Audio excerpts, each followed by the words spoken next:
geração de sustentação. Existe mais de uma explicação, que normalmente elas se completam. Tem duas basicamente que eu vou falar. Claro, existem algumas dúvidas ainda e discussões sobre o que é válido e o que não é válido na explicação da geração de sustentação. Mas, a princípio, as explicações mais aceitas são a ação e reação, né? Terceira lei de Newton, e o princípio de Bernoulli. Elas funcionam corretamente, claro. Existem pessoas que discordam, só que isso não cabe a mim aqui falar no vídeo. Eu vou falar assim sobre o que eu aprendi, o que eu sei e que até agora tem funcionado. Uma razão para eu acreditar nisso é o fato de que as aeronaves funcionam. Então, se são calculados, se a força de sustentação dessas aeronaves é calculada dessa forma e dá certo, é porque funcionam essas explicações. Vou falar sobre os perfis então. Vou desenhar um perfil genérico aqui. Isso aqui, como eu falei, é um perfil ou aerofólio, que é o corte da asa, tá? Estruturalmente falando, isso é chamado de nervura, porque normalmente as asas são construídas com várias nervuras, né, que vão segurar a entelagem ou então o chapeamento da asa.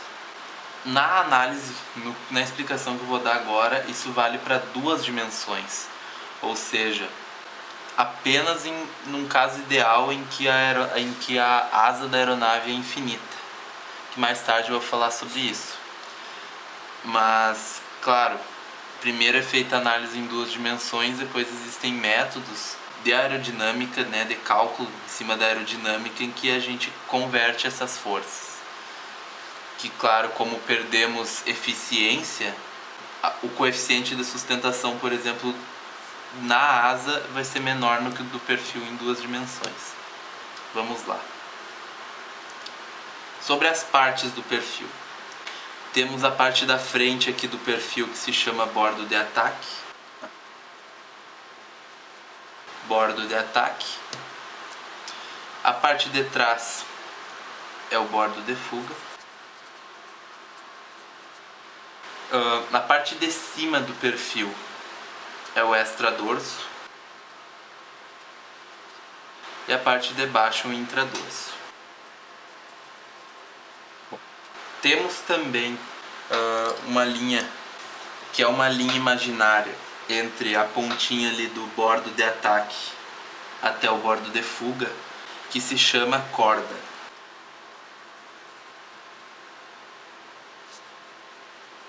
Tá?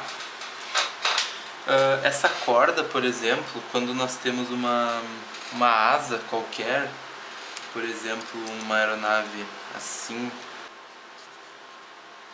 que é um corte, a corda justamente é a distância, né, entre os extremos da asa, né, essa medida aqui, tá?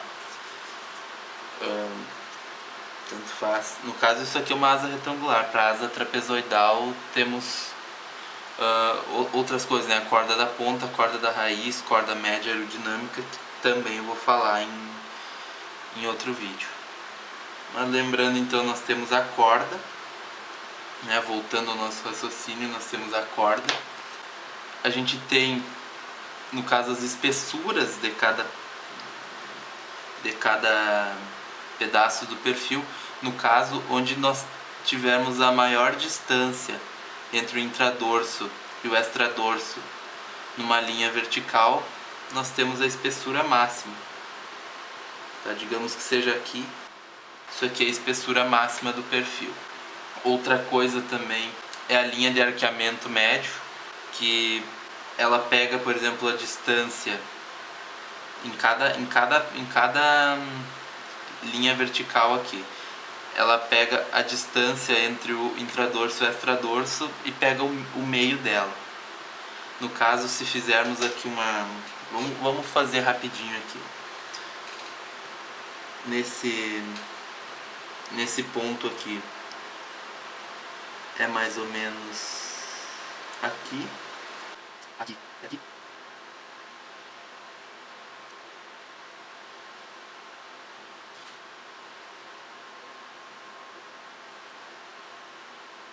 Essa linha verde que eu tracei agora seria a linha do arqueamento médio.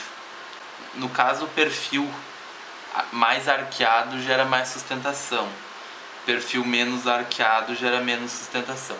No caso de um perfil perfeitamente simétrico, a linha de arqueamento médio fica em cima da corda, porque ele não tem arqueamento.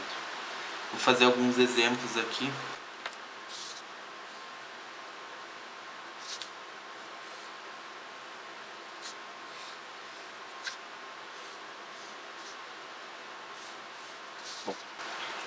Parece um pouco bizarro, mas existem perfis mais ou menos assim.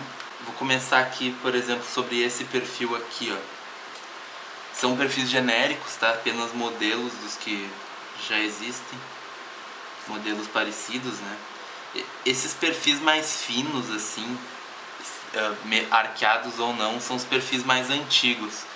Normalmente, no começo da aviação, se acreditava que os perfis mais finos eram mais eficientes. Ao longo da evolução da aviação se percebeu que na verdade isso era um mito, mas eles funcionavam, era o suficiente para ter aeronaves que voavam. Existem perfis que são mais arqueados, esse aqui, por exemplo, é um perfil bastante arqueado. Existem perfis que são quase simétricos, né? Que a linha de arqueamento médio é levemente arqueada. Existem perfis que são com bastante espessura, né? Ou seja, com geometria, uma geometria bem definida, com formas diferentes, com o bordo de ataque um pouco maior, enfim. Por exemplo, esses perfis em que o bordo de ataque é mais fino, eles geram menos arrasto, porém eles são mais instáveis, menos confiáveis, né? São aeronaves em que qualquer movimento do perfil pode gerar um descontrole maior. E aqui um exemplo, imaginem, não consegui desenhar um perfil perfeitamente simétrico, mas imaginem que ele seja um perfil perfeitamente simétrico, tá? Que normalmente são usados em situações em que o avião precisa de uma estabilidade lateral indiferente, né, em que o piloto possa soltar ele de um jeito e ele continuar voando naquele mesmo estado. No caso, em aviões acrobáticos, né, aviões acrobáticos utilizam bastante esses perfis simétricos. Os perfis mais arqueados são usados em aeronaves cargueiras, que precisam levar bastante peso e que o voo é mais lento, né? Esses perfis quase simétricos, eles servem para aeronaves mais velozes, né? E que vão levar pouca carga e que maior parte da potência é convertida em maior velocidade e menos tração. Bom, sobre as explicações da geração de sustentação, primeira coisa que a gente vai falar é da corda, tá? Imaginem que nós temos um perfil aqui, vou separar aqui, tá? Imaginem que nós temos um perfil aqui, um perfil simétrico, tá? Um perfil simétrico. O vento tá nesse sentido aqui, ó. Tá, a explicação mais intuitiva, né, que é a ação e reação. Nós temos a corda do perfil aqui, e nesse momento o perfil está fazendo um ângulo de 0 grau com o ar. Pela lei da ação e reação, essa aeronave não está gerando nenhuma sustentação, apenas arrasto, né? como o perfil está avançando para cá, o vento ataca ele daqui e ele gera arrasto para lá. Como as forças geradas aqui, no caso pelo perfil para cá e para cá, são iguais, ele não vai ter nenhuma resultante pela lei da ação e reação. Agora, se inclinarmos um pouco esse perfil, observem que a corda dele inclinou também. Digamos que aqui ela esteja fazendo, aqui está a direção do vento, né? Digamos que esteja aqui um ângulo de 30 graus, que é um exagero, né? Uma aeronave dificilmente fica no ângulo de 30 graus, mas só para dar uma ideia, isso é chamado de ângulo de ataque. E nesse caso, observe o seguinte: o vento está batendo aqui, está encostando no perfil e gerando o arrasto, como nesse caso aqui. Mas também, vamos fazer uma ilustração um pouco melhor aqui, tá? Imagine que isso aqui é a corda. O vento que está chegando daqui, ele não está gerando apenas o arrasto, ele também gera uma componente para cima. Nesse caso, o vento que incide aqui na parte de baixo do perfil, ele está gerando uma força para cima e uma força para trás. No caso, para a asa e para as empenagens inteiras, em que se estuda o perfil, pouco se usa isso aqui, tá? Diretamente assim, tipo, só isso. Isso pode ser mais usado para deflexão de superfícies, por exemplo, a deflexão do profundor dos ailerons, do leme. Apenas isso aqui muitas vezes basta para ter um cálculo aproximado. Eu acho que isso aqui fica fácil de entender. É como eu pegar essa folha, pegar e deixá-la num ângulo de 30 graus e soprar nessa direção aqui.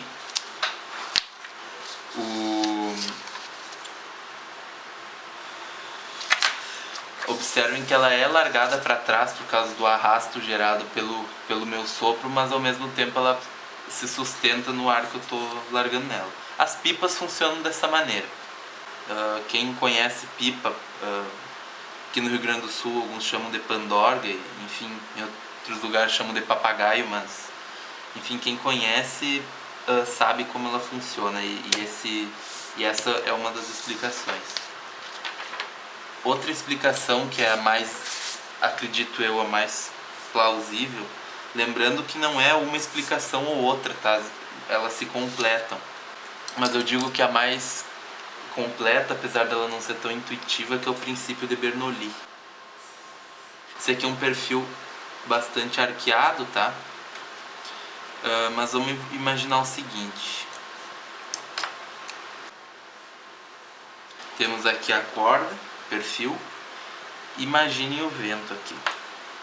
Ele tá no caso com um ângulo de ataque de 0 grau.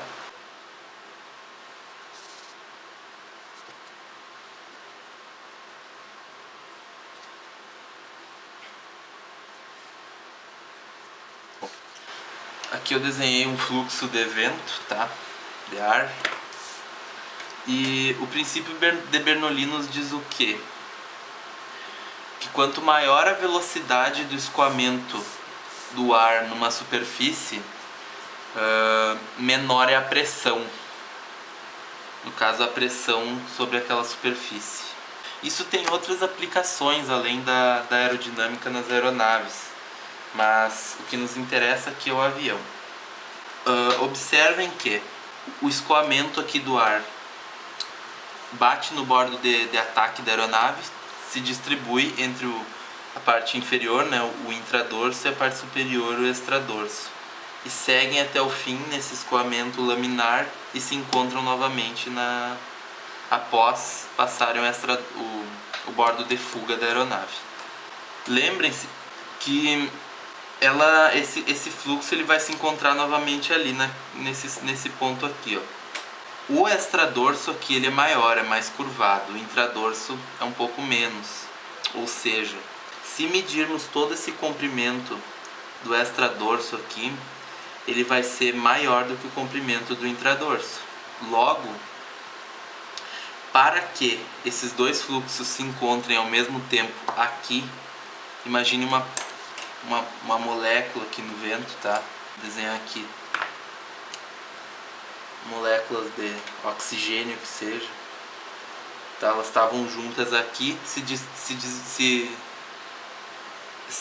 separaram aqui e elas precisam se encontrar ao mesmo tempo aqui novamente, tá? Para que elas cheguem aqui ao mesmo tempo, essa molécula de cima que vai passar pelo extradorso, ela vai ter alcançado uma velocidade um pouco maior aqui no escoamento, porque se ela tivesse viajado na mesma velocidade que a molécula de baixo, essa molécula de cima ela teria se atrasado, ela teria chegado depois, ou seja, o fluxo do ar é acelerado aqui no extradorso da aeronave.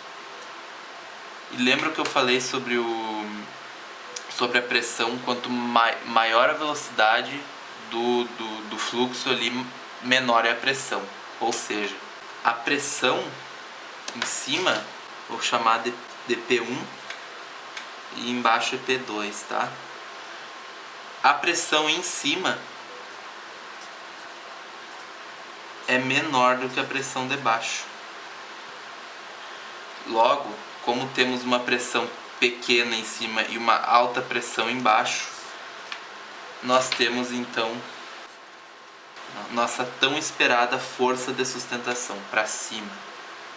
Lembrando que o extradorso da aeronave é o responsável por aproximadamente 2/3 de toda a geração de sustentação, tá? Ou melhor, nós imaginamos a força, né, o ar empurrando a asa de baixo para cima, mas na real isso não é o que mais acontece. Como é o extradorso o maior gerador de sustentação, na verdade a asa é sugada para cima. O extradorso da aeronave é sugado para cima. E não o contrário, não a parte de baixo é empurrada. Claro, a parte de baixo é empurrada, mas é bem menos do que a sucção que sofre na parte de cima. Esse princípio de Bernoulli também ele pode ser observado em outras situações, né? Como por exemplo em frascos de perfume mais antigos, tipo aqueles frascos em que tem que apertar um negocinho, tipo um balãozinho. Vou desenhar aqui mais ou menos. Aqui está o frasco do perfume, aqui está o conteúdo, né, do frasco, né, o perfume. A gente tem um caninho que coleta o perfume no frasco. E aqui tem uma coisa interessante, ó.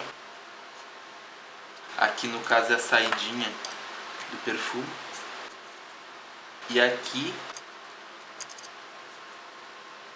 nós temos aquele balãozinho que é apertado por quem está utilizando esse perfume. Aqui é vedado, no caso não tem nada, né? E aqui tem uma abertura de ar. Observem só.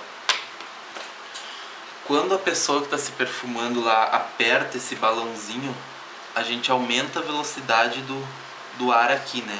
O ar passa em alta velocidade por esse caninho aqui. Observem que aqui, nessa abertura, tem a pressão atmosférica aqui. O ar aqui está parado, tá?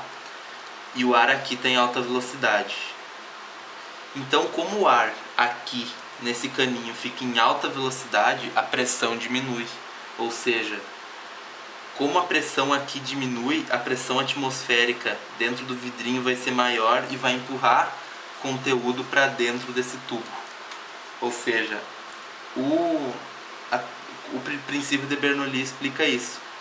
O fluxo de ar em alta velocidade dentro desse tubinho gera uma baixa pressão que suga o perfume de dentro do vidro. Então aí está uma explicação para a geração de sustentação. Agora voltando para o perfil, né? Como eu estava falando, temos perfis mais arqueados, menos arqueados. E outra coisa que o perfil gera durante no caso além da sustentação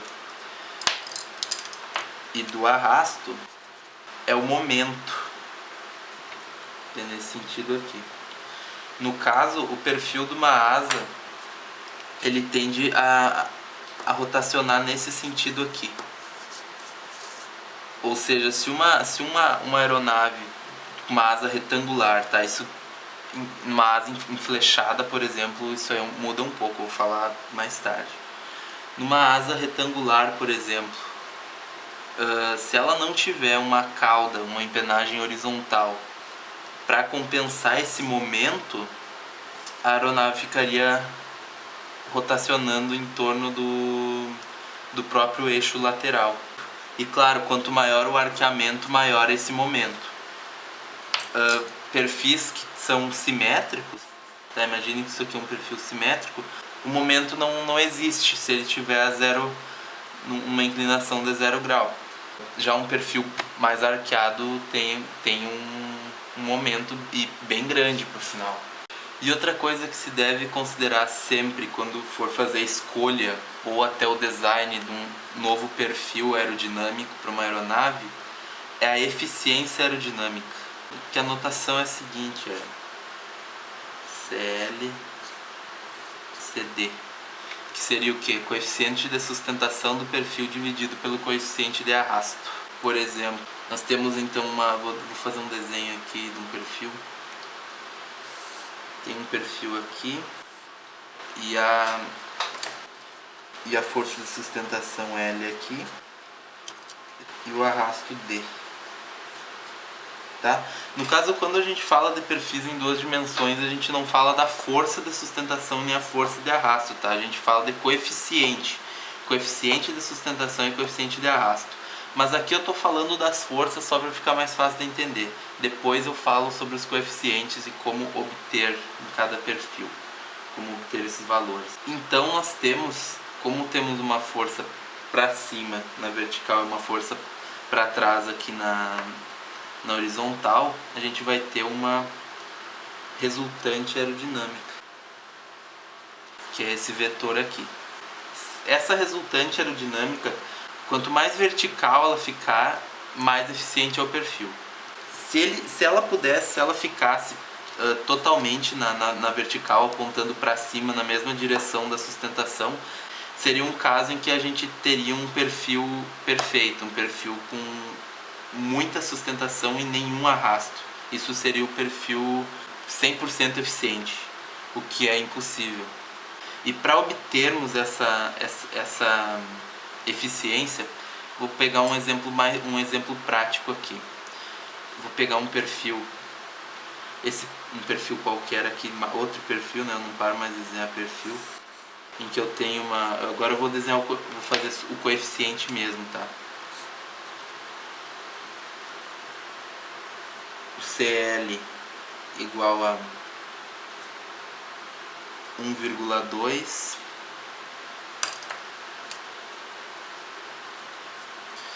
e CD, que é o coeficiente de arrasto, né? Esse aqui é o coeficiente de sustentação, tá? O CD igual a 0,13. Então, vamos obter a eficiência aerodinâmica do perfil, que é aproximadamente 9,23. Normalmente os perfis são escolhidos entre, claro, tem sustentação, eficiência, o momento gerado, a própria geometria, se ele é fácil ou difícil de construir, mas a eficiência aerodinâmica é o que mais manda na hora de escolher um novo perfil. No caso, para aeromodelos isso não é tão importante, porque não se tem uma obsessão muito grande por levar bastante carga ou uma autonomia um pouquinho maior. Nos aeromodelos isso é tranquilo. O que tem de maior preocupação nos aeromodelos é o ângulo de stall, que eu já vou ver daqui a pouco. No caso, a sustentação em relação ao ângulo de ataque é mais ou menos assim. Um perfil qualquer aqui, tá? Ele se comporta dessa maneira. No caso aqui, esse é o ângulo de stall. Opa! No caso aqui, esse é o ângulo de ataque e esse aqui é o coeficiente de sustentação.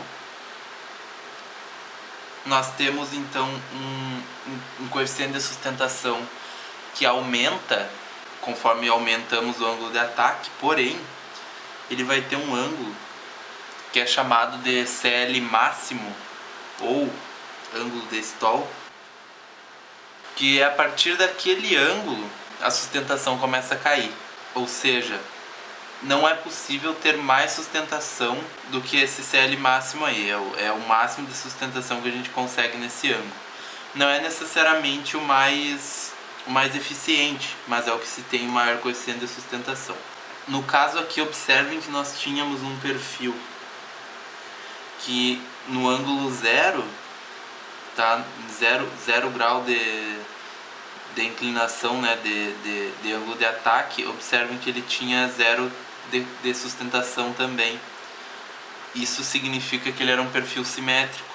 Ou se não era simétrico, ele tinha uma forma tal que faz com que em ângulo zero ali ele não tenha nenhuma sustentação. Se esse fosse um perfil arqueado, ele já seria diferente, um perfil assimétrico, no caso com arqueamento tradicional, né, para cima. Ele seria diferente. Aqui no ângulo zero, ele teria um CL diferente de zero, né? Por exemplo, aqui no ângulo zero ele tinha esse CL aqui. Por que existe então esse CL máximo? Por que a partir de um certo ângulo a aeronave começa a perder sustentação? Ocorre o seguinte, temos aqui então um perfil num ângulo zero, né? Aqui em seguida vamos dizer um perfil com um ângulo um pouco maior, aqui um perfil com um ângulo maior ainda, e aqui um perfil com um ângulo bem maior. Nesse caso, o ar ele tem suas propriedades, né? Tem a densidade, a viscosidade, várias coisas que definem como vai ser o fluxo. E aqui nós temos um fluxo laminar, né? Ou seja, um escoamento perfeito, bonitinho, bem parelhinho.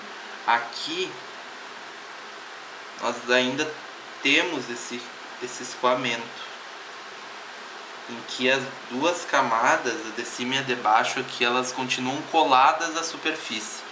Já numa situação assim é diferente, ó. Observe o seguinte.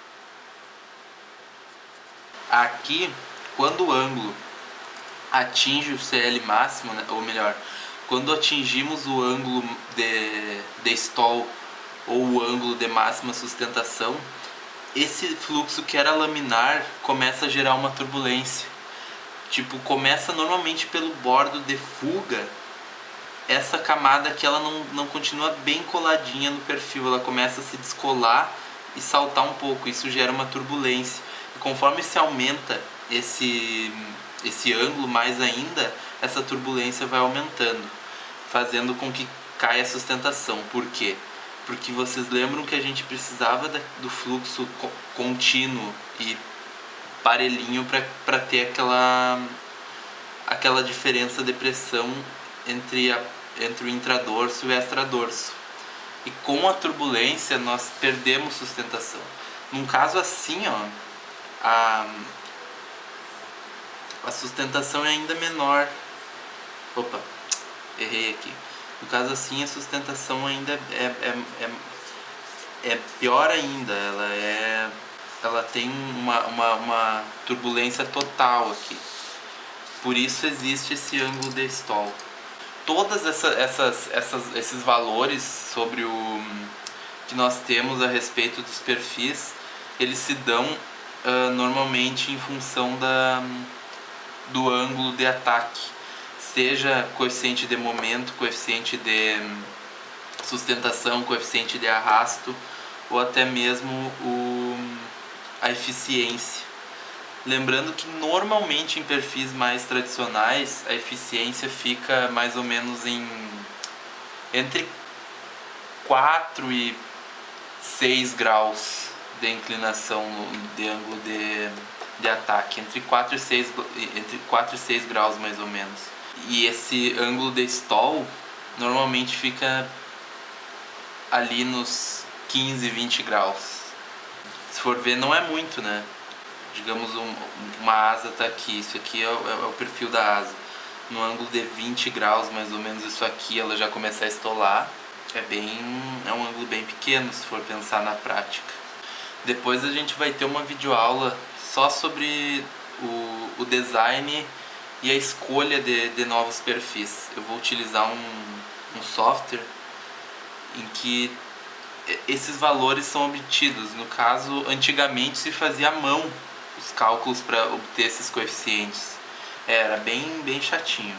Eu, por exemplo, nunca precisei fazer um cálculo à mão para obter, por exemplo, o coeficiente da sustentação. Nem sei como se faz. É possível, mas eu nunca precisei, então não sei. Mas antigamente se fazia. Hoje a gente usa o computador para praticamente tudo.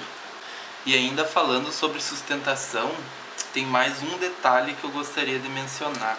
Quando a gente tem a sustentação do perfil, né, o coeficiente de sustentação do perfil, ele tem, digamos, essa forma aqui. Porém, o coeficiente de sustentação da asa, que calculamos depois através de alguns cálculos de aerodinâmica, ele muda.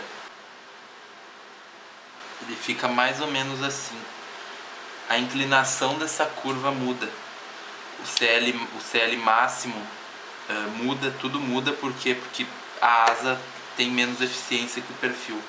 Por trabalhar numa situação em 3 dimensões. O principal responsável por essa variação de eficiência é o arrasto induzido, que em outro vídeo também a gente vai falar sobre isso. No caso, tá bem difícil aqui não falar sobre alguns assuntos, como o arrasto induzido, por exemplo, outras coisas, mas para que isso fique bem organizado, vou separar bem esses vídeos, não vou sair explicando tudo aqui, senão vai gerar mais confusão. Então para hoje era isso. Vamos deixar aqui esse vídeo dos perfis aqui, de como é gerada a sustentação. Qualquer dúvida, comente ou me mande uma mensagem, enfim, era isso.